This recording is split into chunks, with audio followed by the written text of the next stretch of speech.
राजस्थान में सियासी हलचल जारी। विधानसभा अध्यक्ष सीपी जोशी ने हाईकोर्ट के आदेश के खिलाफ सुप्रीम कोर्ट में दायर की याचिका। हाईकोर्ट ने विधानसभा अध्यक्ष को बागी विधायकों पर 24 जुलाई तक कार्रवाई नहीं करने का दिया था निर्देश। वहीं ईडी ने फर्टिलाइजर स्कैम मामले में मुख्यमंत्री अशोक गहलोत के बड़े भाई अग्रसेन गहलोत के घर मारा छापा। राज्यसभा के नए सदस्यों ने ली शपथ ग्रहण। राज्यसभा सभापति एम वेंकैया नायडू ने दिलाई शपथ और कहा, संकट काल में देश के अन्य कोरोना वॉरियर्स की भांति ही देश के सांसद भी निभाएंगे अपनी भूमिका।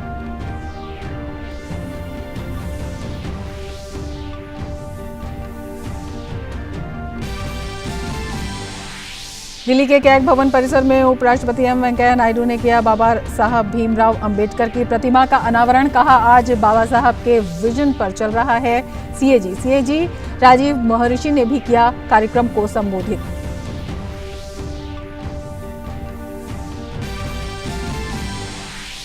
दिल्ली में आज से शुरू हुआ 3 दिवसीय वायुसेना कमांडर्स का सम्मेलन। रक्षा मंत्री राजनाथ सिंह ने किया सम्मेलन का उद्घाटन। सम्मेलन का विषय है अगले दशक में भारतीय वायुसेना।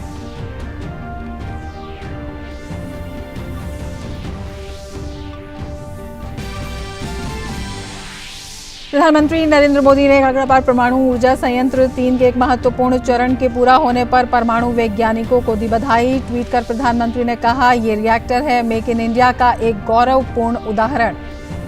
गृह मंत्री अमित शाह ने इसे बताया भारत के परमाणु इतिहास में बड़ा दिन।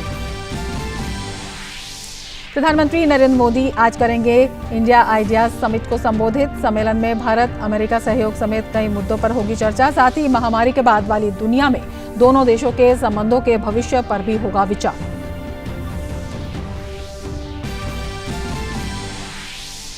देश में अब तक 7,53,000 से ज्यादा मरीजों ने दी कोविड-19 को मात। रिकवरी रेट 63% के ऊपर। छत्तीसगढ़ के 20 से अधिक शहरी क्षेत्रों में आज से लॉकडाउन।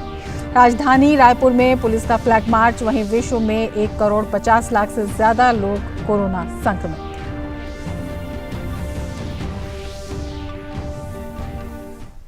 मैं हूं रामा त्यागी, लेकिन समाचार विस्तार से। राजस्थान में सियासी हलचल जारी है। राजस्थान में विधानसभा अध्यक्ष सीपी जोशी ने हाईकोर्ट के आदेश के खिलाफ सुप्रीम कोर्ट में आज एक याचिका दायर की है। स्पीकर के मुताबिक राजस्थान हाईकोर्ट का आदेश विधानसभा की कार्रवाई में हस्तक्षेप है। दरअसल हाईकोर्ट ने स्पीकर से सचिन पायलट गुट के विधायकों पर दल बदल कानून के तहत दायर शिकायत पर 24 जुलाई तक कोई भी कार्रवाई करने पर रोक लगा रखी है। मैंने आज निर्णय किया तो मेरे काउंसिल को सुप्रीम कोर्ट में एसएलपी देने के लिए मैंने आज कहा है कि सुप्रीम कोर्ट में ये एसएलपी दे कि क्यों हम we are heading for a constitutional crisis. Role define है स्पीकर की, कॉन्स्टिट्यूशन में वो ऑथोरिटी अपने रोल को कैसे डिस्चार्ज करे, ये वेल डिफाइन है। इसलिए हम कॉन्स्टिट्यूशनल क्राइसिस की तरफ बढ़े उससे पहले मैंने उचित समझा कि सुप्रीम कोर्ट के अंतर्गत एसएलपी दायर की जाए। वहीं उर्वरक घोटाला मामले में प्रवर्तन निदेशालय कई राज्यों में एक साथ छापेमारी कर रहा है। इस सिलसिले में राजस्थान, मुंबई, गुजरात और पश्चिम बंगाल में छापेमारी चल रही है। ईडी ने उर्वरक घोटाले मामले में राजस्थान के मुख्यमंत्री अशोक गहलोत के बड़े भाई अग्रसेन गहलोत के घर पर भी छापे की कार्रवाई की। नवंबर 2017 में भाजपा ने मुख्यमंत्री अशोक गहलोत के बड़े भाई अग्रसेन गहलोत पर 2007 से 2009 के बीच सब्सिडी वाले उर्वरक का निर्यात करने का कथित आरोप लगाया था। उस वक्त केंद्र में कांग्रेस की सरकार थी।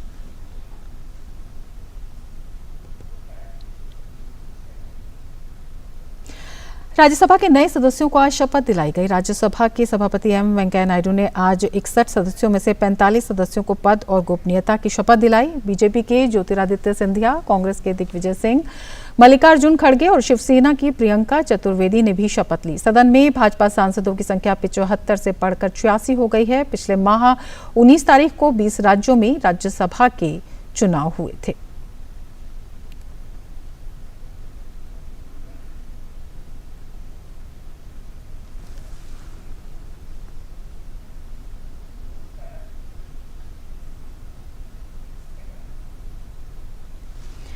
उपराष्ट्रपति एम वेंकैया नायडू ने भ्रष्टाचार को देश के विकास और प्रगति में सबसे बड़ा अवरोध बताते हुए सरकार, सिविल सोसाइटी और देश के सभी नागरिकों से मिलकर इस कुवृत्ति को देश से समाप्त करने का आह्वान किया।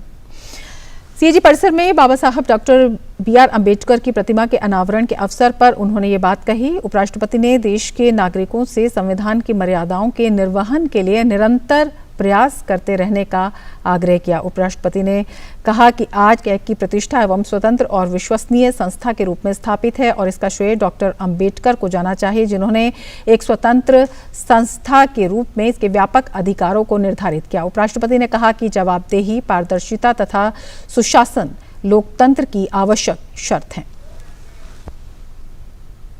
Baba Saheb's life and work have inspired the entire nation, and it is heartening to see that the core values of the CAG, independence, objectivity, integrity, reliability, professional excellence, transparency and positive approach draws inspiration from his life and work.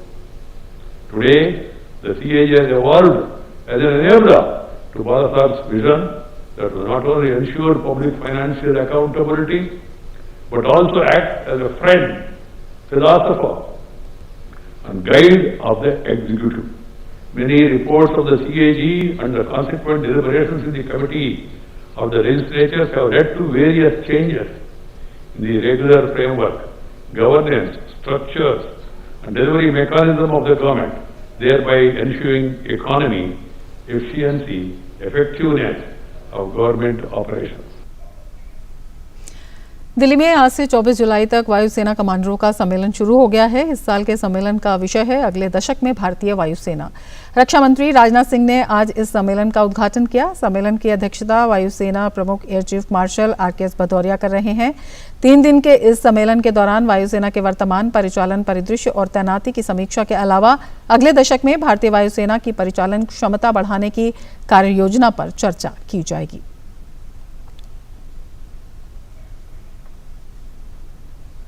प्रधानमंत्री नरेंद्र मोदी आज India ideas summit को संबोधित करेंगे। ये शिखर सम्मेलन America Bharat व्यापार परिषद द्वारा आयोजित किया जा रहा है। इस साल परिषद के गठन की 45वीं वर्षगांठ मनाई जा रही है। इस साल इस सम्मेलन की थीम है एक बेहतर भविष्य का निर्माण। इस बैठक में भारत और अमेरिकी सरकार के नीति निर्माता, शीर्ष अधिकारी, व्यापार और समाज के कई विचारक भी शामिल होंगे। सम्मेलन को विदेश मंत्री S जयशंकर, अमेरिकी विदेश मंत्री माइक पोम्पियो, संयुक्त राष्ट्र में अमेरिका की पूर्व राजदूत निकी हेली भी संबोधित करेंगे। प्रधानमंत्री नरेंद्र मोदी बुधवार को इंडिया आइडियाज समिट में मुख्य वक्ता के तौर पर अपनी बात रखेंगे। इस शिखर सम्मेलन की मेजबानी अमेरिका भारत बिजनेस काउंसिल द्वारा की जा रही है। इस वर्ष परिषद के गठन की 45वीं वर्षगांठ मनाई जा रही है। ये वर्चुअल सम्मेलन कोरोना संकट के समय हो रहा है, लिहाजा इस वर्ष की थीम भी मौके को ध्यान में रखते हुए बेहतर भविष्य का निर्माण रखी गई है। इस शिखर सम्मेलन के दौरान भारत अमेरिका सहयोग और महामारी काल के बाद की दुनिया में दोनों देशों के बीच पारस्परिक संबंधों का भविष्य सहित विभिन्न विषयों पर गंभीर चर्चाएं होंगी। सम्मेलन में ग्लोबल सप्लाई चेन, स्वास्थ्य के क्षेत्र में भारत अमेरिका की साझेदारी और बढ़ाने सहित कई अहम मसलों पर चर्चा होगी। खास तौर से इस बात पर सबकी नजर रहेगी कि प्रधानमंत्री मोदी क्या कुछ कहते हैं, जिन्होंने सिर्फ भारत ही नहीं बल्कि महामारी को लेकर पूरी दुनिया में प्रभावी नेतृत्व दिया है। इस वर्चुअल समिट यानी आभासी शिखर सम्मेलन में भारतीय और अमेरिकी सरकार के नीति निर्माताओं, वरिष्ठ अधिकारियों, कारोबार जगत और समाज के प्रमुख विचारकों की उच्च स्तरीय उपस्थिति होगी। शिखर सम्मेलन के अन्य प्रमुख वक्ताओं में विदेश मंत्री डॉक्टर S जयशंकर, अमेरिकी विदेश मंत्री माइक पोम्पियो, वर्जीनिया के सेनेटर और सीनेट इंडिया कॉकस के सह अध्यक्ष मार्क वार्नर, संयुक्त राष्ट्र में पूर्व अमेरिकी राजदूत निकी हेली जैसी शख्सियतें शामिल रहेंगी। इसके अलावा दोनों देशों के कारोबारी जगत के दिग्गज भी इस सम्मेलन में हिस्सा लेंगे। प्रधानमंत्री नरेंद्र मोदी ने ट्वीट करते हुए परमाणु वैज्ञानिकों को बधाई दी है। उन्होंने कहा है कि काकरापार परमाणु ऊर्जा संयंत्र 3 के सामान्य परिचालन स्थिति में आने के लिए हमारे परमाणु वैज्ञानिकों को बधाई। स्वदेशी रूपरेखा से बना ये संयंत्र मेक इन इंडिया का चमकता उदाहरण है और ऐसी कई भविष्य की उपलब्धियों के लिए अग्रणी है। हेलीकॉप्टर से लॉन्च की गई नाग मिसाइल हेलेना का आज परीक्षण किया गया। डायरेक्ट और टॉप अटैक मोड में एक एंटी टैंक गाइडेड मिसाइल है। इस मिसाइल का परीक्षण ITR बालासोर ओडिशा में 15 और 16 जुलाई को किया गया था। हालांकि इस परीक्षण को बिना हेलीकॉप्टर के किया गया।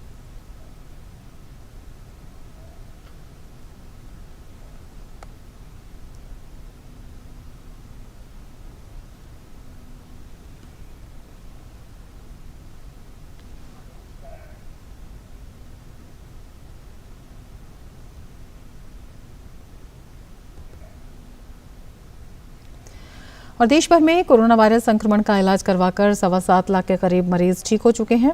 स्वास्थ्य मंत्रालय के द्वारा जारी ताज़ा आंकड़ों के अनुसार अब तक 7,53,049 से ज़्यादा मरीज ठीक हो चुके हैं। देश में कोरोना से मरीजों के ठीक होने की दर 63.12% हो गई है। वहीं देश में सक्रिय मामलों की संख्या 4,11,000 से ऊपर हो गई है। अब तक देश में कोरोना संक्रमण से 28,732 लोगों की मौत हुई है। इस तरह से देश में कोरोना से होने वाली मृत्यु दर 2.43% है। भुवनेश्वर में भी आज से स्पेशल लैब में ह्यूमन क्लिनिकल ट्रायल होगा। इसका trial drugs controller general of India द्वारा तय प्रोटोकॉल के तहत किया जाएगा।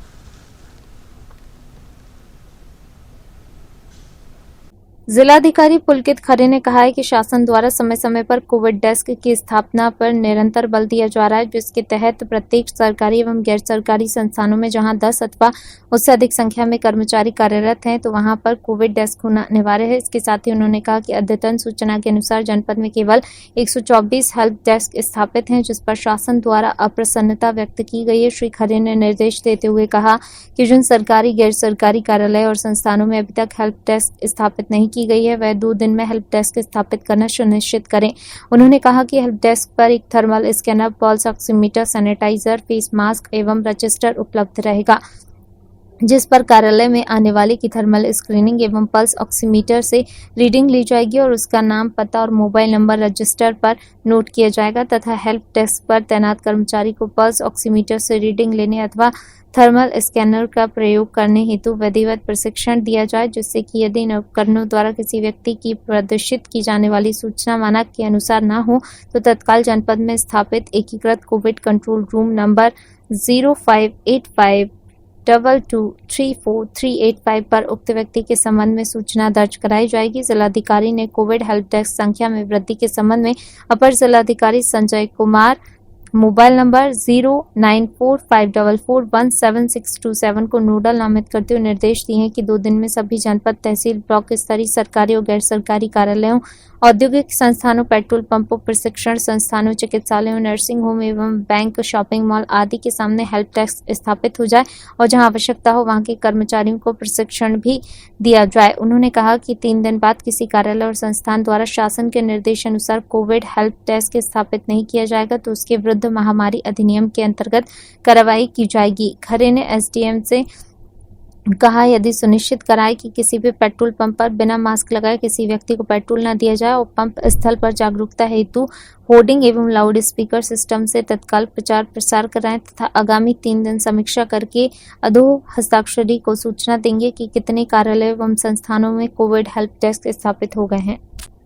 हरिद्वार के हर की पौड़ी पर आकाशीय बिजली गिरने से जहां एक और दीवार गिर गई, वहीं दीवार गिरने के बाद आज सुबह अखिल भारतीय अखाड़ा परिषद के अध्यक्ष नरेंद्र गिरी महाराज वहां निरीक्षण करने के लिए पहुंचे। मौके पर गंगा सभा के महामंत्री ने उनको आपबीती बताई। उन्होंने कहा सोमवती अमावस्या के कारण हर की पौड़ी पर स्नान पूर्णतः बंद था। ऐसे में देर रात भारी बरसात के साथ आकाश से बिजली कड़की और लगभग 3 बजे के आसपास दीवार गिरने की आवाजाही। गनीमत यह रही कि उसी दौरान कोई भी श्रद्धालु दीवार के आसपास नहीं था, वरना एक बहुत बड़ी जनहानि हो सकती थी। आपको बता दें कि सावन मास के महीने में बरसात का भी मौसम होता है। पिछले 2 दिन से रुक रुक कर लगातार जहां बारिश हो रही थी, वहीं कल देर रात मूसलाधार बारिश से जनजीवन बिगड़ गया, जहां हर की पौड़ी क्षेत्र में आकाशीय बिजली गिरने से दीवार गिर गई। वहीं हरिद्वार के मोती बाजार, ललता राव, फुल करखड़ी क्षेत्र में पहाड़ों से मलबा से आम जनजीवन अस्त व्यस्त हो गया। मौके पर पहुंचे अखिल भारतीय अखाड़ा परिषद के अध्यक्ष नरेंद्र गिरी ने कहा कि कोरोना काल के समय जिस तरह से मंदिरों पर और गंगा में स्नान पर प्रतिबंध लगाया जा रहा है, ये चिंता का विषय है। प्रदेश सरकार से अनुरोध करते हैं कि गंगा में स्नान और मंदिर में पूजा अर्चना के रास्ते निकाले जाएं, क्योंकि इससे कोरोना नहीं होता। शनिवार और रविवार को लॉकडाउन के दौरान खुल रही शराब की दुकानों पर भी उन्होंने जमकर निशाना साधा। इस दौरान गंगा सभा के महामंत्री तन्मय वशिष्ठ ने कहा कि कुंभ कार्य के दौरान भूमिगत विद्युत लाइन का कार्य भी चल रहा है, जिस कारण भूमि में गहरे गड्ढे हो रहे हैं। इस कारण पानी पहाड़ों से रिस रहा है। इसका भी एक कारण दीवार गिरना हो सकता है। साधु समाज के राष्ट्रीय अध्यक्ष धर्म स्वरूप ब्रह्मचारी ने भी कहा कि हम सनातन धर्मी हैं और कहीं ना कहीं हमारी आस्था मां गंगा और मंदिर में है। इनमें अगर क्षति होती है तो इसका दुख साधु समाज को होता है। 2:45 बजे के आसपास की ये घटना है और जो भी यहाँ पर मौके पे मौजूद थे, चाहे वो हमारे गार्ड्स हों, चाहे बाहर पुलिस वाले हों, आसपास के होटल्स हों और ऑटो वाले जितने भी लोग आसपास के थे, उन सभी का कहना है कि आकाशीय बिजली 2:30-3 बजे के आसपास गिरी और बहुत गड़गड़ाहट के साथ बिजली गिरी और उसके तुरंत उपरांत जो है ये दीवार गिरने की जो है आवाज़ उनके पास आई। घटना जो समझ में आ रहा है वो आकाशीय बिजली गिरने का है और साथ ही साथ जैसा कि कुछ लोगों का कहना है कि क्योंकि आप जानते हैं बाहर सड़क में अंडरग्राउंड वायरिंग और एलपीजी के कारण खुदाई का भी कार्य चल रहा है, क्या उस वजह से भी कोई मजबूती प्रभावित हुई या कोई अंदर से पानी की सीपेज हुई? अगर हुई या नहीं हुई है, मैं मानता हूं कि शायद हर की पौड़ी पूरे हिंदुस्तान के सनातन धर्मियों की एक धरोहर है, हमारी बड़ी आस्था है, बड़ा विश्वास है। कल सोमावती अमावस्या भी थी, रात सुना है कि भारी बारिश की वजह से बिजली गिरी है और बारिश की वजह से भी ये बहुत बड़ा हादसा हर की पौड़ी पे हुआ है। माँ गंगा की कृपा है कि सोमावती अमावस्या पे लॉकडाउन और कोरोना की वजह से भीड़ नहीं थी, बड़ा हादसा होने से बच गया। मेरी भारत सरकार से और उत्तराखंड सरकार से यही मांग है कि कुछ दिनों बाद कुंभ मेला भी आने वाला है। सनातन परंपरा के मानने वाले व्यक्ति हैं, भगवान पर आस्था रखते हैं। जब कोई विपत्ता आती है, आपत्ति आती है तो हम मंदिर जाते हैं, मंदिर में उनकी पूजा अर्चना करते हैं। 2 महीने से लॉकडाउन कर पूरे मंदिर बंद थे, हम लोगों ने उनकी बात को माना भी और मंदिर बंद भी किया। लेकिन जब शराब की दुकान खुलेगी तो मंदिर क्यों नहीं खुलेंगे? शराब की दुकान अब लोग लाइन लगाए, हज़ारों लोग खड़े हैं, वहाँ रिस्ट्रिक्शन का पालन किया जा रहा है तो हमारे यहाँ किया जाएगा। तो कोरोना के डर अब के कारण अगर मठ मंदिर बंद है तो वो अन्याय है। हमने कल भी कहा था, आज भी कह रहा हूँ कि उत्तराखंड के मुख्यमंत्री जी से मैं मांग किया हूँ, आज भी करूँगा। ये जैसा कि यहाँ पे आप देख पा रहे हैं कि जो हर की पैड़ी के पीछे जो दीवार है वो गिर गई है, तो ये 2-2:30 बजे रात को गिरी है और इसमें ये बताया जा रहा है कि भारी बारिश के कारण ये दीवार गिरी है। कारणों की जांच की जा रही है कि किस वजह से ये दीवार गिरी है और फिर तदनुसार इसमें अग्रिम कार्रवाई की जाएगी। जिस तरह से बता रहे हैं कि रात में भारी बारिश हुई है और उसकी वजह से दीवार गिरी है। राजस्थान में कोरोना संक्रमण से विभिन्न जिलों में नए संक्रमित मिलने का सिलसिला लगातार बना हुआ है। प्रदेश में बुधवार सुबह तक कोरोना से 4 लोगों की मौत हो गई। मरने वालों में बीकानेर के 3 तथा अलवर का एक मरीज शामिल है। अब प्रदेश में मृतकों का आंकड़ा 581 तक पहुंच गया है। संवाददाता धीरज माथुर ने बताया कि 13 जिलों में 226 नए संक्रमितों के साथ अब कुल संक्रमितों की संख्या 31,599 हो गई है। बुधवार सवेरे तक जोधपुर में 59, अलवर में 52, अजमेर में 32, जयपुर में 24, कोटा में 21, हनुमानगढ़ में 10, झुंझुनू में और भरतपुर में 8-8, दौसा में 4, श्रीगंगानगर में 3, बांसवाड़ा और बूंदी में 2-2 तथा 12 में 1 व्यक्ति संक्रमित मिला। जानकारी के अनुसार प्रदेश में अब तक 22,889 लोग स्वस्थ हो गए हैं और 22,073 लोग घरों को लौट चुके हैं।